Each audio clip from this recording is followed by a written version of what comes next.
The morning began like any other in the bustling plaza of Harrogate Square, where luxury cars rolled across polished stone and people in tailored suits hurried between marble storefronts, clutching lattes that cost more than some families' daily meals.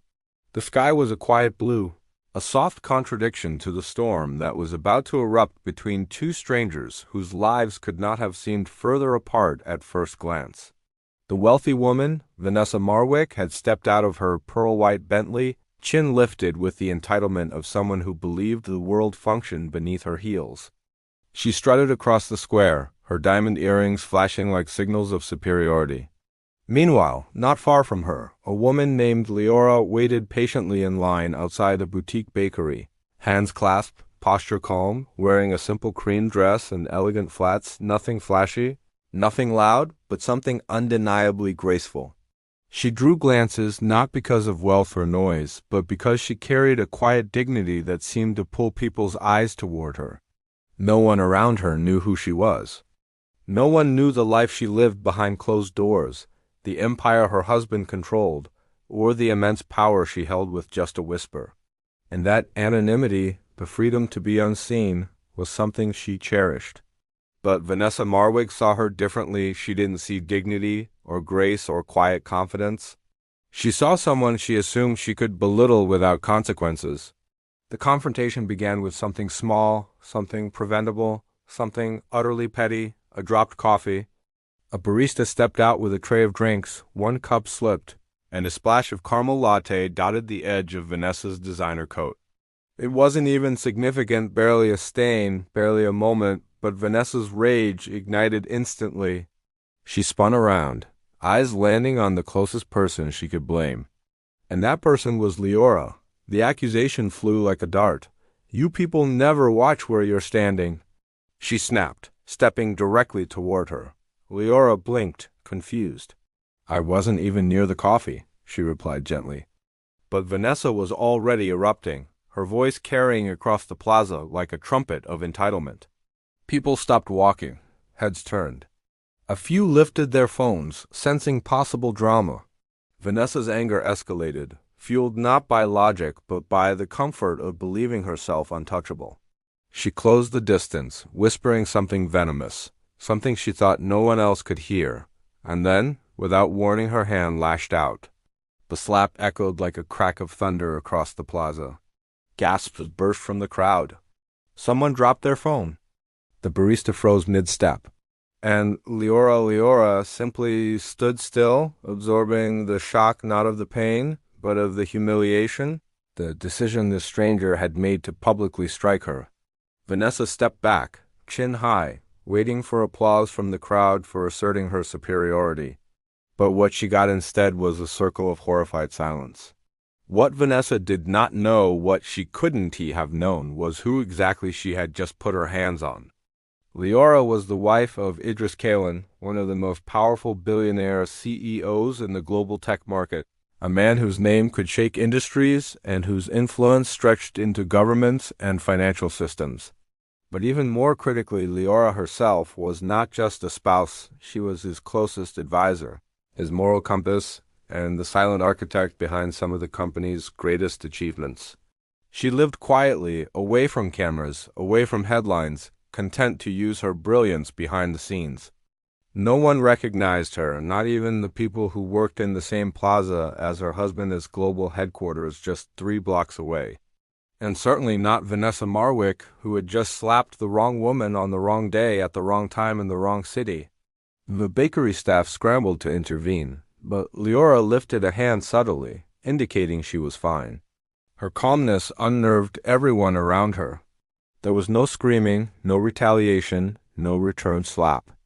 She simply looked at Vanessa, not with anger, not with hatred, but with a deep, disappointed sadness that seemed to pierce straight through whatever cold armor Vanessa wore. That look alone made Vanessa falter for half a second. But pride wouldn't let her step back. "Next time, watch where you belong," Vanessa sneered, turning sharply as if she had won something.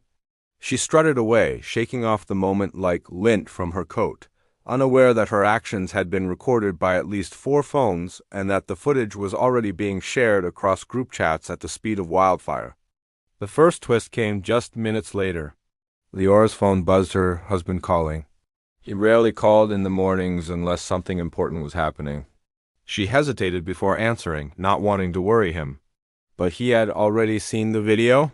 Someone in the plaza had sent it to a friend, who sent it to a friend, who sent it to someone working inside Kalen Dynamics headquarters, where it took less than 30 seconds for Idris to receive it. His voice was steady, but underneath it was a storm. "Are you all right?" he asked softly. She nodded, though he couldn't see her. Yes, don't worry. But Idris did worry. Not because she was physically hurt, Leora was strong, but because someone had dared to treat her with such contempt publicly. "Come to the office," he said, his voice shifting into something controlled, powerful, decisive. "We need to address this immediately," Leora sighed. She didn't want an explosion. She didn't believe in destroying lives over petty cruelty, even cruelty this public. But she understood her husband. He was a protector by nature, a strategist by instinct, and this moment had implications beyond emotion. She arrived at the headquarters through a private entrance where Idris was already waiting for her. He hugged her tightly, then stepped back to examine her face carefully. "You're sure you're okay?" he repeated. She assured him again. But their conversation was cut short when his assistant rushed in holding a tablet. "Sir, you need to see this." The video had gone viral, not just locally, but internationally. Within 30 minutes, hashtags were trending. People were outraged. Influencers were stitching the clip. Advocates were analyzing it. But the shockwave came when someone finally recognized Leora from an old philanthropic interview she had done years ago. Suddenly, the narrative exploded. The woman who had been slapped was not just any woman. She was the wife of one of the world's most influential CEOs, and the aggressor? Vanessa Marwick, daughter of prominent real estate magnate Charles Marwick, whose company had been in the middle of negotiations for a major tech campus partnership with Kalen Dynamics. A deal worth $1.8 billion. A deal that was now hanging by a single thread, Vanessa's impulsive hand. When the Marwick family discovered what their daughter had done, chaos erupted in their mansion. Charles Marwick slammed his fist against the glass table, shattering it, shouting that his daughter may have just cost them their biggest deal in a decade. But Vanessa was defensive. "She was in my way. She acted like she didn't know her place," she snapped. That sentence alone made her mother gasp and cover her mouth. Charles stared at her as though seeing his daughter clearly for the first time. "Your place?" he repeated quietly. "Do you know who she is? Do you have any idea what you've done?" But Vanessa didn't grasp it, not yet. Not even when her father ordered the chauffeur to take her straight to the Kalen Dynamics headquarters to apologize. "You will beg," her father said. "You will fix this." She crossed her arms stubbornly. "Why should I beg some nobody's wife?" That was the moment her father shouted louder than he had in years. "She is not a nobody. She is the wife of the man whose PR team could end us by lunchtime." Vanessa didn't want to go, but the choice wasn't hers anymore. When she arrived in the sleek lobby of Kalen Dynamics, she immediately felt out of place. Everything around her radiated power far beyond anything her family wealth could buy. People moved with purpose, confidence, intelligence, nothing like the luxury lounges she was accustomed to. Security escorted her into a conference room where Idris and Leora stood side by side. Vanessa's arrogance faltered the instant she saw Leora again. Without the crowd, without the emotional fury, Vanessa felt suddenly small.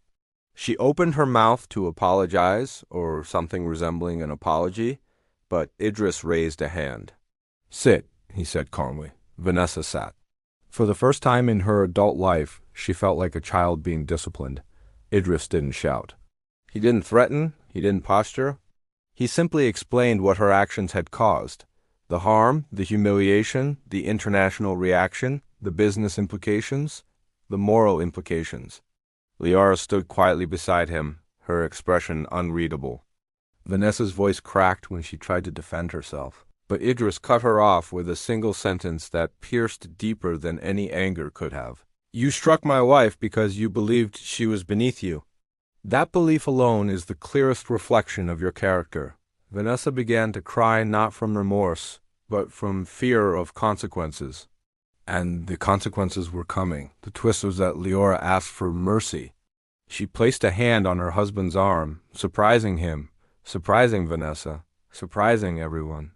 Hurting her won't make what happened disappear, Leora said softly. But we can use this moment to create something bigger. Idris understood instantly. Their foundation had long been seeking a comprehensive new program addressing entitlement-driven abuse and public harassment. Leora suggested that instead of destroying the Marwick deal, they redirect part of the partnership funding into the new social initiative, and that Vanessa would become the public advocate and mandatory spokesperson for the entire campaign. The humiliation was not punitive, it was transformative. Vanessa would have to speak publicly about her own behavior, her failings, her prejudices, her privilege, and her growth. And she would have to stand beside Leora while doing it. Charles Marwick agreed in seconds. Vanessa had no choice but to sign. And so weeks later, the world saw something no one expected.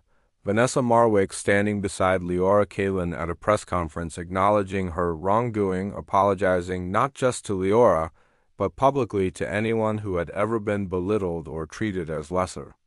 Her voice shook, her eyes were red, but she spoke truthfully. Leora didn't humiliate her, she guided her.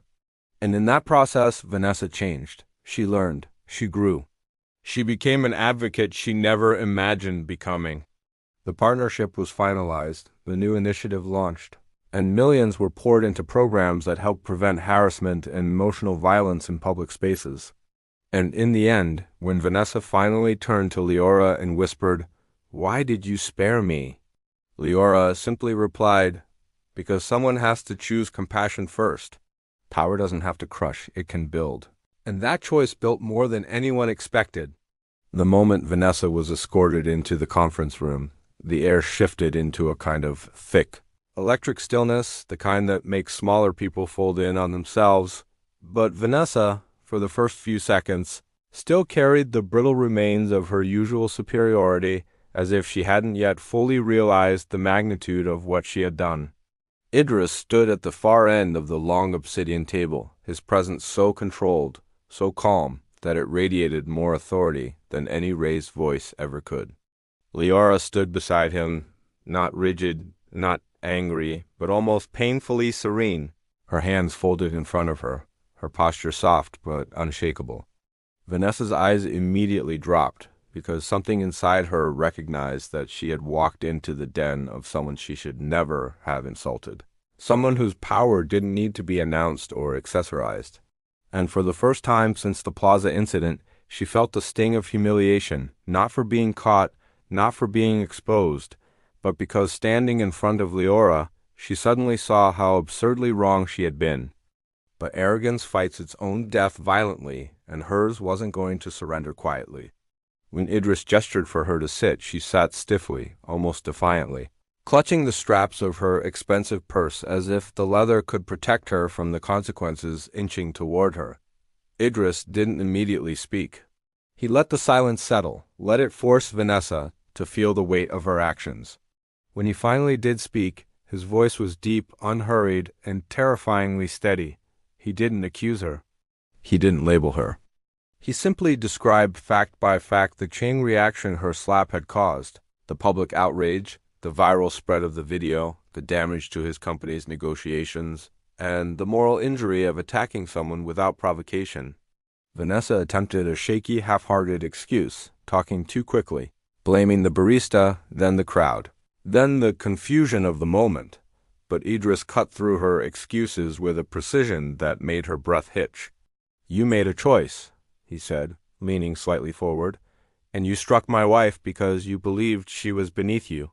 That sentence pierced her composure. She looked at Leora, then really looked at her, and in Leora's calm gaze she found no anger, no revenge, no smugness. Instead, she found disappointment, quiet and unembellished, and it was that simple disappointment that made Vanessa's voice break when she tried to respond. The twist, the unexpected, the thing no one in that conference room anticipated, including Idris, was Leora stepping forward and gently placing her hand on Idris's arm, a gesture that instantly softened the storm beneath his expression. She spoke with a calmness that commanded more authority than any yelling ever could, and she said that she didn't want vengeance. She didn't want to crush Vanessa or destroy her family's business.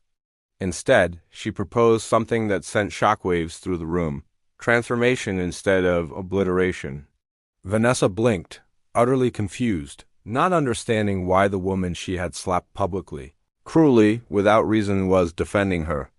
Leora explained her idea, that the Marwick partnership shouldn't be cancelled, but that part of its funding be redirected to launch a new public initiative focused on entitlement-driven harassment, public humiliation, and systemic microaggressions. And more importantly, that Vanessa herself would become the public face of the campaign, not as punishment, but as a responsibility born from the consequences of her own actions. Vanessa's jaw dropped. Her father paled. Idris raised an eyebrow, surprised but not dismissive. Leora continued, her voice still gentle but layered with undeniable steel. Vanessa would have to stand publicly beside her and address her behavior, her prejudices, her impulsivity, and the systems that shaped her sense of superiority. She would have to confront herself, not privately, but on a global platform. And she would have to help others confront those same instincts. Vanessa trembled. She looked down at her hands, realizing in that moment that losing money or status frightened her far less than the idea of the world seeing who she truly was.